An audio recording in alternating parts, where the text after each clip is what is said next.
नमस्कार। इस विशेष प्रसारण में आप सभी का बहुत बहुत हार्दिक स्वागत है। तिब्बत को संसार की छत कहा जाता है। दुनिया में सबसे ऊंचाई पर मौजूद मुल्क तिब्बत, यह ऐसा महान सांस्कृतिक राष्ट्र है जिसकी समृद्धता की कहानियां आपको इतिहास में जानने को मिलेंगी। दुनिया में सबसे ज़्यादा शांति प्रिय, तरक्की पसंद तिब्बतियों का अपना एक बहुत ही ऐतिहासिक और सांस्कृतिक इतिहास रहा है। तिब्बतियों ने दुनिया को अपनी शिक्षा, शांति के संदेश, भाईचारे के संदेश और प्रेम से उनके बारे में जो कुछ भी बातें दुनिया भर में जानी समझी देखी गई हैं वो अमूल्य हैं। भारत के साथ तिब्बत का रिश्ता भाई का है। भारत और तिब्बत के बीच के जो सांस्कृतिक साझेदारी है वो ऐतिहासिक है, चाहे वो धार्मिक स्तर पर हो, चाहे वो रिलीजियस लेवल पे हो, चाहे वो स्पिरिचुअल लेवल पे हो या पॉलिटिकल लेवल पर हो, या एक दूसरे के प्रति संवाद, ट्रेड, जितने भी मसले रहे हों, या हमारा इतिहास या हमारी सांझी विरासत, तिब्बत और भारत हमेशा से एक रहा है। इतिहास में कुछ ऐसे बड़े घटनाक्रम हुए जिनकी वजह से तिब्बत दूर हुआ और तिब्बत पर आक्रमण करके चीन ने कब्जा कर लिया। तिब्बत पर चीन का अवैध कब्जा है, इस सच को पूरी दुनिया मानती है।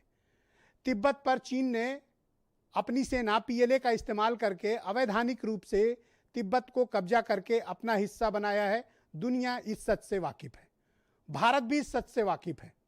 शायद यही वजह है कि आज भी तिब्बत की निर्वासित सरकार भारत में अधिकृत रूप से रह रही है और यहां से फंक्शन करती है। भारत के लिए तिब्बत कभी चीन का पार्ट नहीं हो सकता। राजनीतिक तौर पर भले ही भारत ने एक आध बार यह स्वीकार किया हो, लेकिन भारत की जनता हमेशा तिब्बतियों को अपना भाई मानती है, अपने साथ पसंद करती है। और आज भी भारत के अधिकांश शहरों में तिब्बती मार्केट आपको मिलेगी, जहां पर तिब्बती भाई शांतिपूर्ण तरीके से भारतीयों के साथ रह के भारत जैसा व्यवहार करके एक सच्चे हिंदुस्तानी होने का फर्ज हमेशा से निभाते आए हैं। भारत और चीन के बीच जब भी तनावपूर्ण माहौल हुआ, तिब्बती भाइयों ने हमेशा भारत का साथ दिया और भारत हमेशा तिब्बतियों के साथ है। एक दो घटनाक्रमों को छोड़ दें तो ये सही वक्त है कि हमें अपने तिब्बती भाइयों का आभार प्रकट करना चाहिए, जो कुछ भी सहयोग वो भारत के लिए करते हैं। और ये सही वक्त है कि भारत को डिप्लोमेटिक चैनल के थ्रू तिब्बतियों की समस्या, उनका उत्पीड़न और किस तरह से उनकी सांस्कृतिक विरासत को चीन नष्ट कर रहा है, किस तरह से लौसा जैसे ऐतिहासिक महान शहर को उसने प्रतिबंधित शहरों में से एक बना दिया है और आम लोगों का जनजीवन वहां पर उसने गुलामों जैसा कर दिया है। इस बारे में खुली बहस, खुली बात होनी चाहिए। और मैं बहुत आभार प्रकट करता हूं तिब्बत की निर्वासित सरकार का, जिसने आज इस कार्यक्रम में आने की सहमति प्रदान की। मेरे साथ तिब्बत के प्रधानमंत्री डॉक्टर लोब्सांग सांगे जी मौजूद हैं, जो मेरे साथ सीधे इस वक्त लाइव लिंक के थ्रू, वीडियो लिंक के थ्रू जुड़े हुए हैं।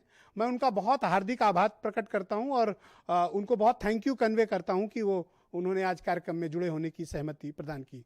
Doctor Lobsang, thank you so much. His excellency, आपने इस प्रोग्राम में ज्वाइन करने के लिए अपनी सहमति प्रदान की। My first question to you sir, आप थोड़ी बहुत हिंदी भी बोल लेते हैं, मैंने सुना है। जरूर हम तो भी कोशिश करूंगा जी, क्योंकि मेजॉरिटी जो इंडियंस है वो हिंदी बहुत पसंद करता है। एंड हिज एक्सीलेंसी, मैं आपका बहुत स्वागत करता हूं भारत समाचार पर। मेरा पहला सवाल है आपसे कि जो कुछ भी भारत चीन सीमा विवाद पर घटनाक्रम चल रहा है, उसके बारे में आप क्या ओपिनियन रखते हैं? देखो, आपने वो तिब्बत और भारत के बीच में हमारा इतिहास, हमारा संस्कृति, हमारा धर्म का संबंध जो जुड़ा हुआ है, उसके बारे में आपने साफ कह दिया। तो जब तिब्बत स्वतंत्र था, जब तिब्बत एक शांति का क्षेत्र था, चीन और भारत का सीमा ही नहीं था।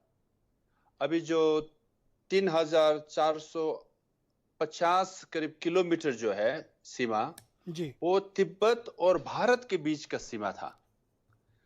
तो उस समय तो वो सीमा भी सैनिकरण से मुक्त था जी, तो शांति ही शांति था।